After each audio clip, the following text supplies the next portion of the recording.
So I got all the Dana 300 stuff cleaned up, minus the case for this CJ7 over here. I'm rebuilding the Dana 300.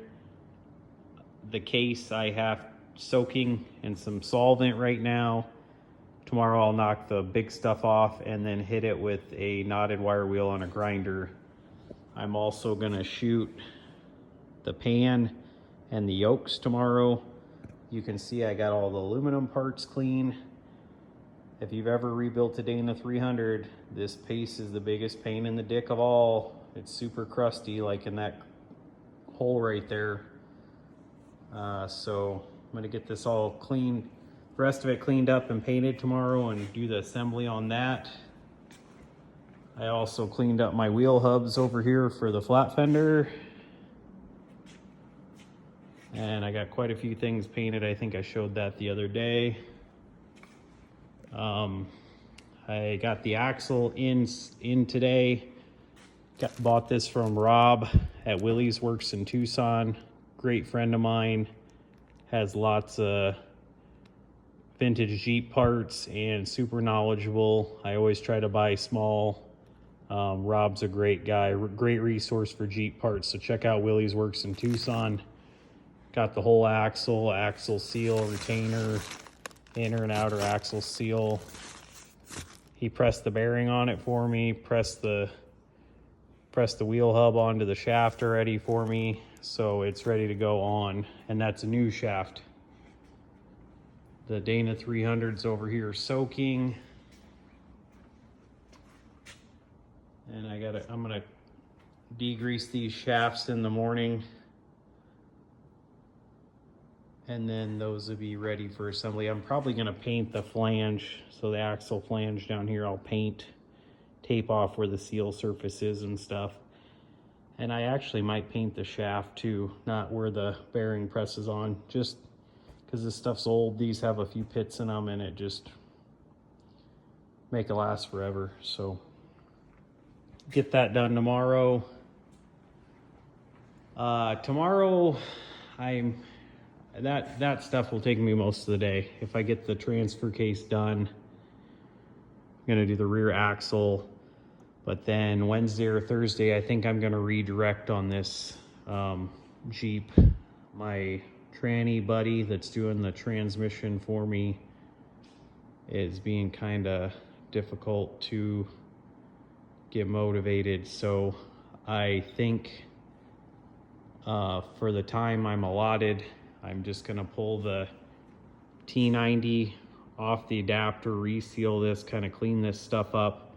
I'm gonna pull this Dana 18 transfer case off and kind of go through it and switch it to a 20 case, and then put the overdrive back on it. And then this transfer case will be completely gone through. So when I start building this Jeep, I can just bolt it on. I'll know it's good. The e-brake will be working, everything will be ready to go. So that's the plan for the transmission. The axles, I'm gonna kind of put a halt to the axles. I'll probably degrease that and paint it, but I'm gonna hold off on doing anything with the axles. I'm gonna do the tranny. I'm gonna reseal some stuff on the engine, do the rear main seal. I'm gonna do my fuel injection, and I'm gonna install heat on the Jeep, get a bikini top, and I think that'd be about it for now. Oh, front end, I got some inner axle seals leaking. It's leaking gear oil out of the kingpins. So I'm gonna pull the axles apart, do inner axle seals, wiper seals, and I might do kingpins. I think I'm gonna pull that housing out and wire brush it, shoot it with paint before I do the kingpins and stuff. And then that front end will be ready to go for this Jeep also. And I think I'm gonna pull the full float. I have a full float 44 in the back of my high hood over there. I'm gonna pull that full float 44 out and try to get it shoehorned in here too before the trip. So I'll have a full float 44 with 11-inch brakes, clean that up, and then that'll be ready for this Jeep too when I get back. So do the rear end full float 44 with 11-inch drums, go through the front end kind of quick, do the transfer case stuff, and the fuel injection, the bikini top. I think that's about all I'm gonna have time for. And then I'll get back on the axles when I get back from the trip. The Dana 44 and 30 front end. So here's the Dana 300 case painted. I just peeled off all the masking tape. And this is that method I showed a video on with the masking tape and the quarter half round file. So I taped it all off, sprayed it, and I just used some Duplicolor enamel paint and turned out great. So I'm gonna build this thing and I'll show some progress as I go. So I got this Dana 300 pretty much together. I have to put the shifter shaft seals in the morning, and the shifter mechanism and the pan cover on, and then it'll be done. So that's what I have left. Ran it through the gears, it shifts good through all the gears, and I'll get this thing installed tomorrow. So I got the Dana 300 all together.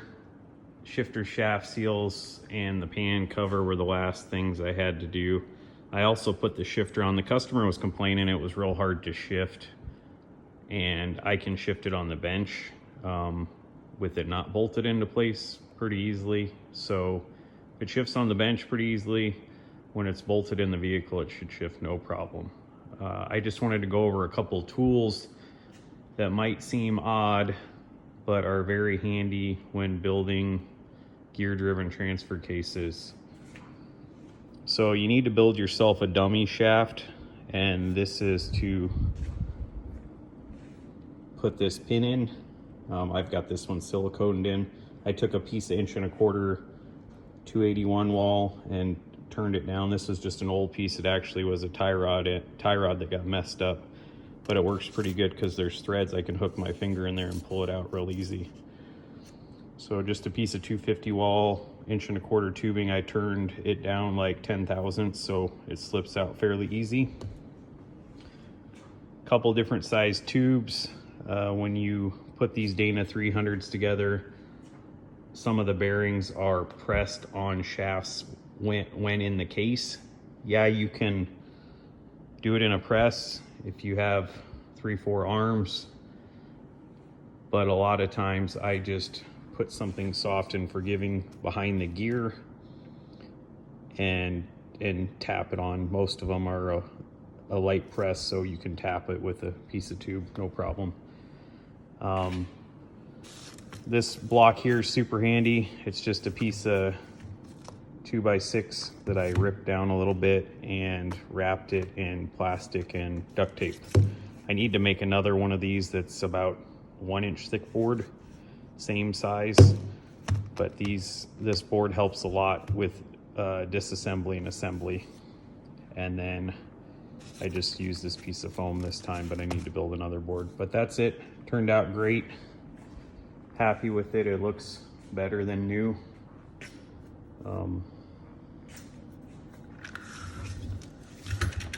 If you've ever taken one of these 300s apart, they were kind of splash painted by Spicer. It looks like they had the cases just sitting in a row, and they took a 5-gallon bucket of paint and kind of just splashed it on the outside of the cases.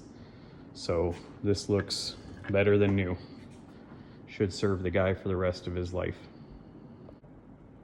So my Wisdom Wednesday video is on protecting what you're working on. So I just built this Dana 300, wire brushed the case, painted it all, painted the yokes, and it's all nice and neat and clean. And had I laid that just directly on this workbench and assembled it, it would have ruined my finish on the outside. So I took a cardboard box, broke it down, lightly taped it to the table, and worked on top of that. And that helped me to maintain the finish on the transfer case and have something that's super presentable when I'm done, that I don't have to spend time now touching up. So just a little quick tip that I hope works out. Doesn't take much time and doesn't cost anything.